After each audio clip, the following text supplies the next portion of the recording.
Bien-aimés dans le Seigneur, nous sommes dans la joie aujourd'hui de célébrer la fête de l'Immaculée Conception.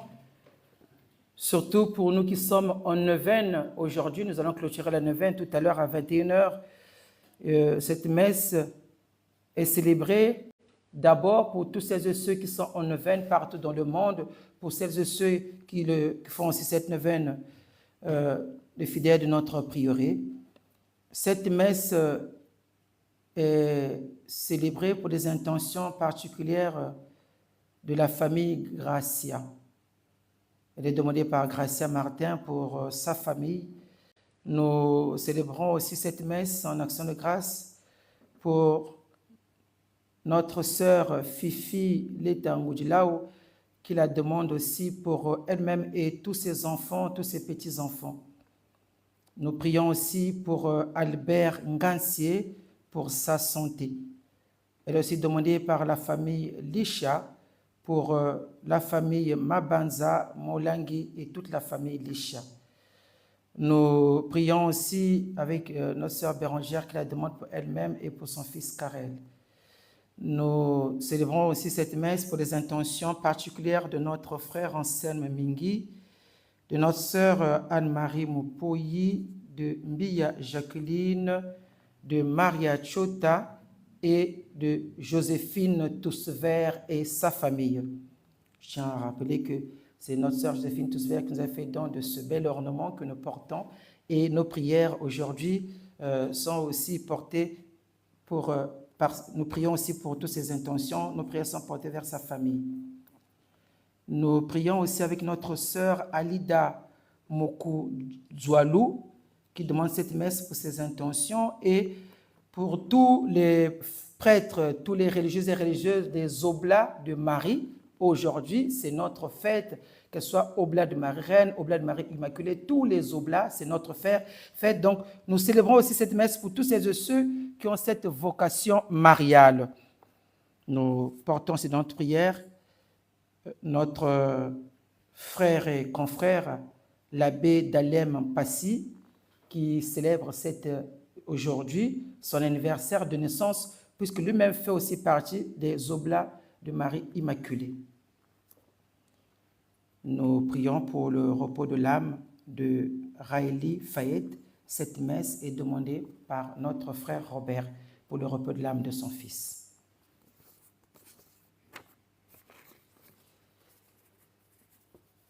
Bien-aimés dans le Seigneur, aujourd'hui, nous sommes encore dans la joie de clôturer cette neuvaine qui nous porte tant dans la prière, cette neuvaine qui nous rapproche encore plus du cœur de la bienheureuse Vierge Marie, notre mère. Et finalement, lorsqu'on se trouve dans le cœur de la bienheureuse, on est dans le cœur de notre Seigneur Jésus-Christ. Je me réjouis de voir toutes les mamans de notre prieuré, vous tous qui avez mis des tenues. J'ai vu, il y en a quelques-unes qui ont oublié de mettre la tenue, mais aujourd'hui, il fallait mettre tous la tenue mariale. Aujourd'hui, c'est la fête au ciel, c'est la fête de notre mère, parce qu'aujourd'hui, elle est proclamée officiellement Immaculée Conception. Alors, on va se mettre à l'école. C'est un dogme, et un dogme fait appel à notre intelligence, fait appel à notre réflexion. Vous savez, en théologie, il y a une science qu'on appelle l'apologétique. Quand vous savez, vous entendez le mot apologie. Apologie, c'est une démonstration, discourir. Voilà. L'apologie, c'est différent de l'apologétique, parce que dans l'apologétique, on essaie de dire la foi par des arguments historiques et des arguments rationnels. Donc, on utilise des arguments historiques et des arguments rationnels pour éclairer notre intelligence, pour qu'enfin, une fois éclairée, notre intelligence puisse adhérer au mystère qui est proclamé, donc le dogme. Alors, donc aujourd'hui, lorsqu'on célèbre la fête de l'Immaculée Conception, il faut remonter d'abord le jour au mystère de l'Annonciation. L'Annonciation, c'est le premier mystère joyeux. Vous savez, dans l'Église, on célèbre les mystères joyeux. Il y a 3 mystères de l'Église, les mystères de l'incarnation, les mystères de la rédemption, les mystères de la Trinité.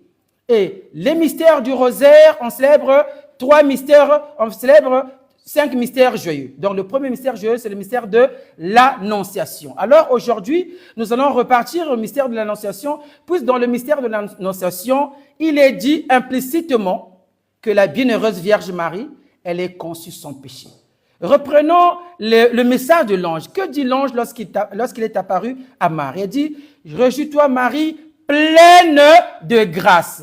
L'expression pleine de grâce veut dire celle-là qui est sans péché, celle-là qui est enveloppée de la grâce sanctifiante.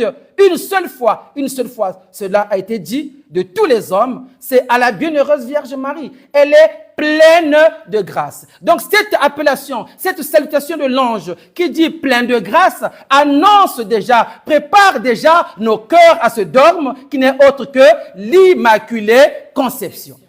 On entend par l'Immaculée Conception. On avance. Deuxième élément, je rentre dans l'apologétique. Deuxième élément, nous parlons de l'élément historique. La bienheureuse Vierge Marie est apparue à Sainte Catherine Labouré, dont nous avons les reliques à l'autel, en 1830, et elle demandait qu'on puisse frapper une médaille. Et sur cette médaille, il fallait qu'on écrive « Ô Marie conçue sans péché ». Alors, lorsqu'on dit « Oh Marie conçue sans péché », nous rentrons là toujours dans le mystère de l'Immaculée Conception, puisque c'est la même qui est conçue sans péché et la mère du Sauveur. Donc, la Vierge Marie dit à Bernadette, à Sainte Catherine Labouré, finalement, qui elle est, son identité, c'est la même qui est conçue sans péché. C'est en 1830. Et la même année, en 1830, le pape Pie XI, le 8 décembre 1954, promulgue ce dogme de l'Immaculée Conception. Alors, que veut dire Immaculée Conception? Immaculée Conception veut dire l'âme de la bienheureuse Vierge Marie a été préservée de toute éternité du péché originel en vue de la prévision de ce qu'elle devait être la mère du Sauveur. Dieu est saint. Dieu a pris chair en la bienheureuse Vierge Marie. Je l'ai dit dans mon homélie d'hier, j'ai dit que le Christ est le Fils unique du Père, engendré avant que le siècle, dans les siècles, avant que tout soit créé, il a été engendré. Et celui qui a été engendré, il est consubstantiel dans sa divinité, donc de même nature, même origine, même essence, dans sa divinité, il est consubstantiel, même substance, dans sa divinité, et dans le temps, a pris chair en Vierge Marie pour épouser notre humanité. Donc, lorsque le Christ a pris chair en la Bienheureuse Vierge Marie, eh bien, il y a 2 unions qu'on appelle union hypostatique. Union des personnes, hypostas, c'est personne en grec. Donc, la personne du Père, la personne, l'Esprit de Dieu et la personne de l'humain, l'homme. Donc, union hypostatique. Il est homme et Dieu. Donc, étant Dieu, il a épousé le corps humain. Il a revêtu la chair en la bienheureuse Vierge Marie. Et cette chair ne devait pas être entachée, sinon on ne peut pas dire que Jésus-Christ est Dieu, puisqu'il aurait pris le péché de sa mère. Donc, deuxième argument, la bienheureuse Marie a été préservée en vue de ce qu'elle devait être la mère du Sauveur. Le dogme a été promulgué. Et encore, argument historique, la bienheureuse Vierge Marie apparaît à Lourdes en 1858 à Sainte Bernadette Soubirous. À Sainte Bernadette Soubirous, la Vierge Marie est apparue. Vous connaissez bien l'histoire. Sainte Bernadette Soubirous, elle n'était pas cultivée. Elle partait, elle était sur le champ. Elle voit une Vierge qui lui est apparue. La Vierge lui dit, voilà, les gens doivent faire pénitence, les gens doivent venir prier ici en procession. Et là, elle dit, mais je ne connais pas cette personne. Elle va dire à l'évêque. L'évêque lui dit, voilà, la prochaine fois qu'elle va apparaître, demande à cette dame comment s'appelle-t-elle. Et la Vierge Marie dit à Sainte Bernadette d'aller rapporter qu'elle s'appelle que soy Immaculada Concepción dans sa langue. Donc, je suis l'Immaculée Conception. Et là, l'évêque a dit, ce n'est pas possible, puisque Bernadette elle-même, elle était analphabète, elle était mineure, elle ne connaissait pas ce dogme, elle ne pouvait pas le savoir si ce n'est elle-même notre bienheureuse qui l'avait révélé. Alors, là, on comprend que Dieu, elle-même, la bienheureuse Vierge Marie, s'est révélée à cette Bernadette Soubirous, qu'elle était l'Immaculée Conception. Donc, l'Immaculée Conception, premier fait, à l'Annonciation, l'ange appelé Bienheureuse Marie. Donc, elle est conçue sans péché, bienheureuse, enveloppée, terre de grâce. Deuxième argument, à Sainte Catherine Labouré, elle-même apparaît, elle dit, frapper une médaille au Marie conçu sans péché en 1830 pour nous préparer à ce dogme promulgué par le pape le 8 décembre 1854 et la bienheureuse Vierge Marie l'a encore confirmé à Sainte Bernadette Soubirous en 1858. Bien-aimés dans le Seigneur, aujourd'hui, lorsqu'on lit ce texte, la première lecture du livre des Proverbes qui nous a été lu, le Seigneur me posséda. Ce que j'aime dans ce texte, vraiment, tous les chrétiens, tous ces et ceux qui veulent comprendre quel est le rôle de la bienheureuse Vierge Marie dans nos vies, doivent lire ce texte du livre de Proverbes, chapitre 8, les versets 22 à 35. Que nous dit le livre de Proverbes? Le Seigneur, donc c'est une personne qui parle, on ne sait pas qui parle, on fait l'exégèse. Le Seigneur me posséda dès le commencement de ses voies. Alors, dès le commencement de ses voies, ça veut dire que cette personne était déjà dans le plan du salut de l'humanité, dès le commencement, avant ses œuvres depuis toujours. Dès le siècle, j'ai été formé. D'accord? Mais si on lit ce texte, on voit que formé est écrit au féminin. J'ai été formé. Donc c'est une femme. Dès le début, avant les origines de la terre, quand les abîmes n'étaient pas, je fus enfanté.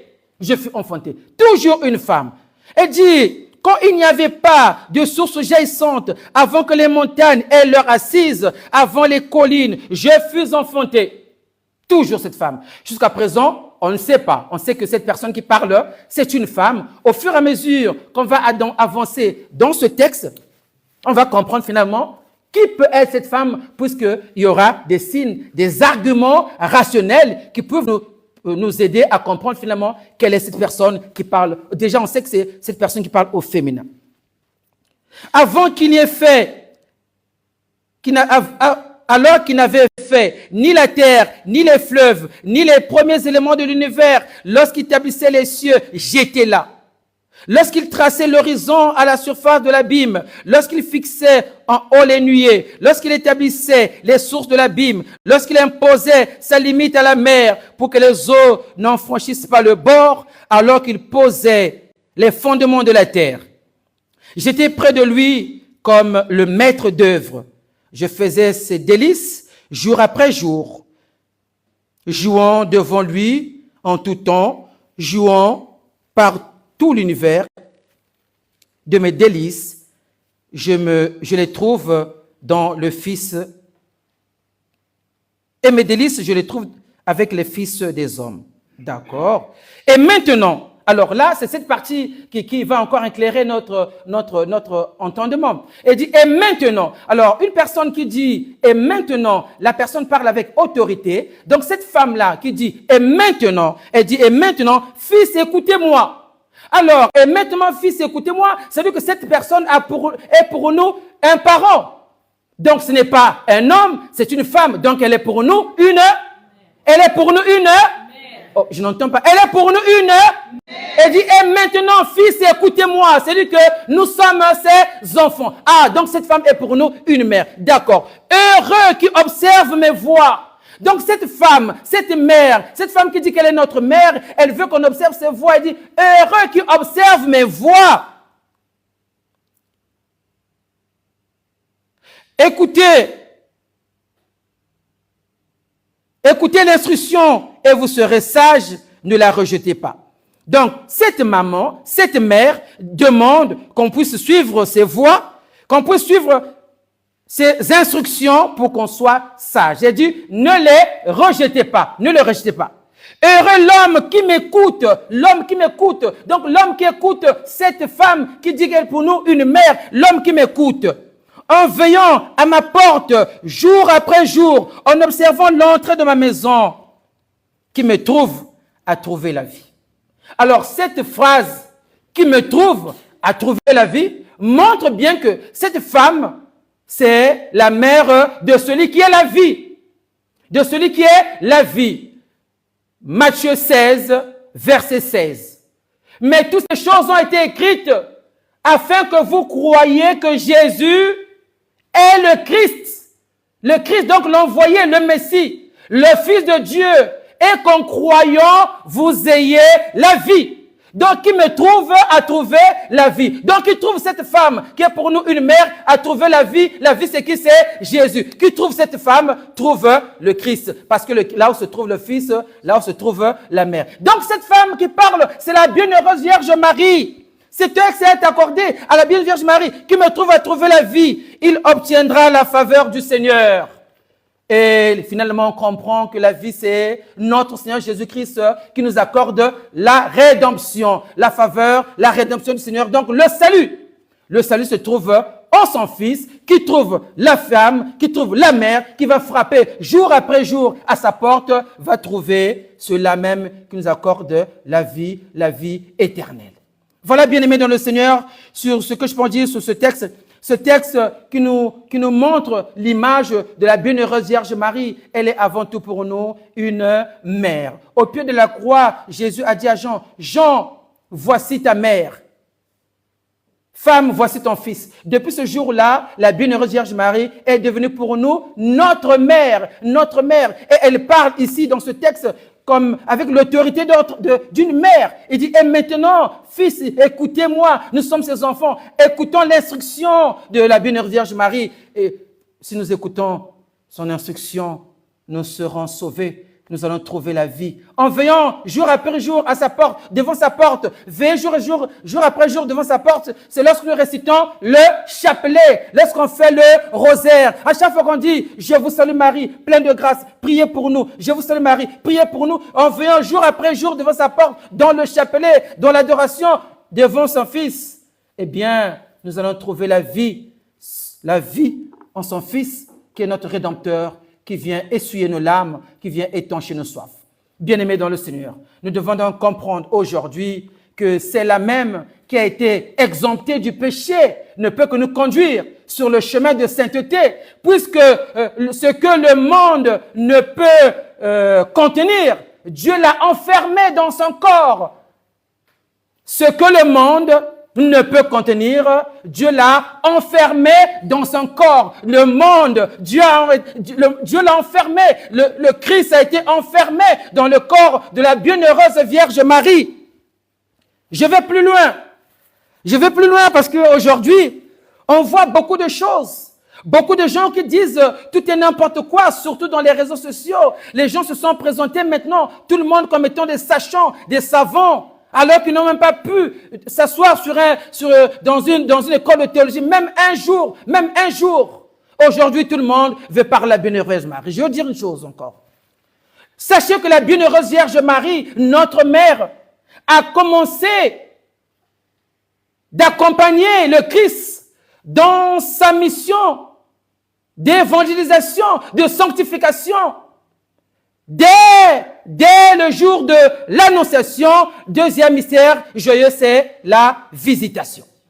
Alors, je vais vous parler du mystère de la visitation, là encore pour éclairer nos intelligences.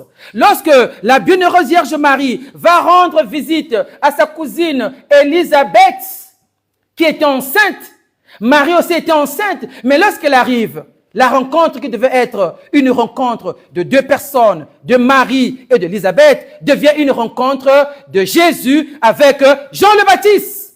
Alors là, on est en train de monter en profondeur. J'espère que les gens vont m'entendre. Et là, c'est une rencontre de Jésus et Jean le Baptiste. La simple salutation de Jésus a fait tressaillir, la salutation de Marie a fait tressaillir Jean-Baptiste qui était dans le ventre de Jésus. Et qu'est-ce qui se passe? La salutation, une fois que je parle doucement ça, parce que tout le monde doit bien l'entendre. La salutation de Marie, c'est Jésus qui sanctifie Jean le Baptiste dans le ventre de sa mère, de la bouche de Marie. Alors là, Parce que se passe-t-il? Lorsque Jean le Baptiste entend, lorsque Élisabeth entend la salutation de Marie, qu'est-ce qu'elle dit?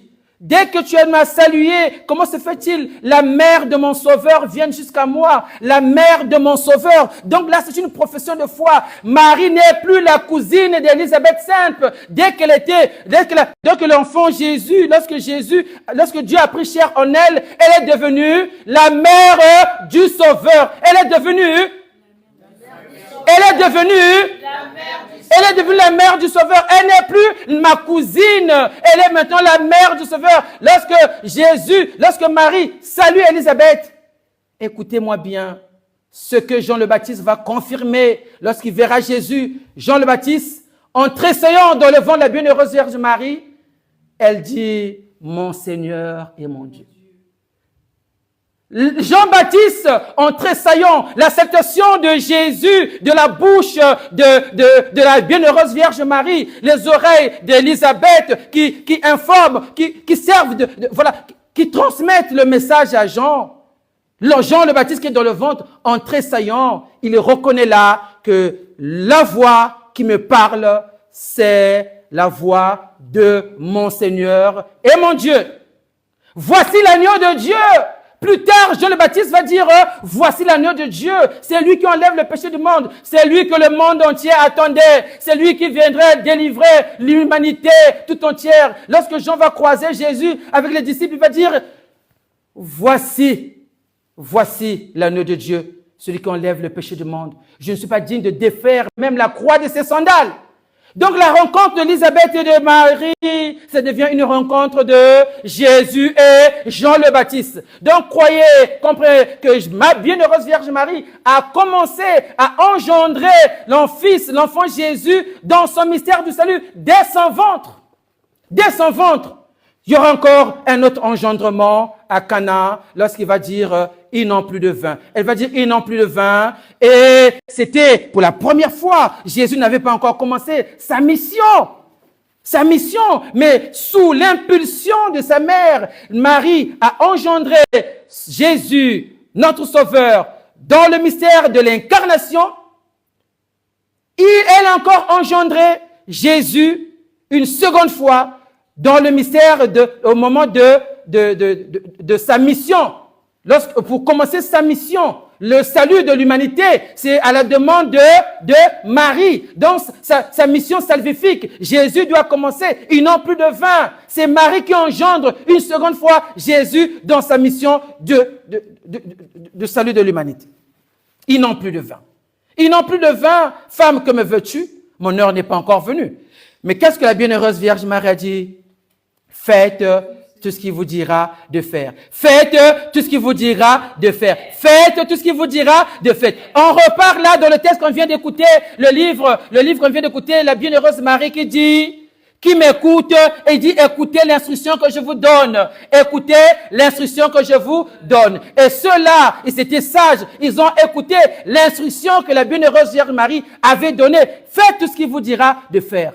Et au final, Jésus-Christ a dit, remplissez le jar. Il a changé l'eau en vin. À la demande de qui? De la bienheureuse Vierge Marie. Elle est notre mère. Elle a engendré Jésus dans son ventre et Jésus dans son ministère du salut de l'humanité. Jésus a été engendré. Jésus a été engendré en Marie pour la première fois. Aussi, deuxième engendrement pour le salut de l'humanité dans son ministère pour le salut de l'humanité, la bienheureuse Vierge Marie a engendré notre Sauveur à Cana. Oui, nous sommes dans la joie. Elle est bienheureuse Vierge Marie. Elle est immaculée conception. Sainte Vierge, ma mère, laisse-moi te contempler.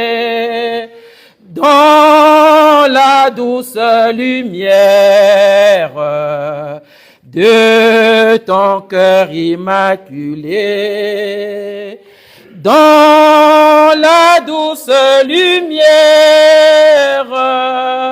de ton cœur immaculé, viens éclairer ma route. toi l'étoile du matin. Et si jamais je doute, montre-moi le vrai chemin. Et si jamais je doute, montre-moi le vrai chemin.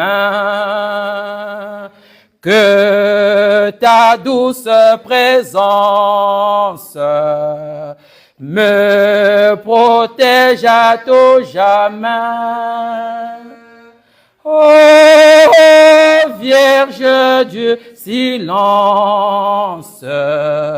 donne-moi ta grande paix. Ô Vierge du silence, donne-moi ta grande paix.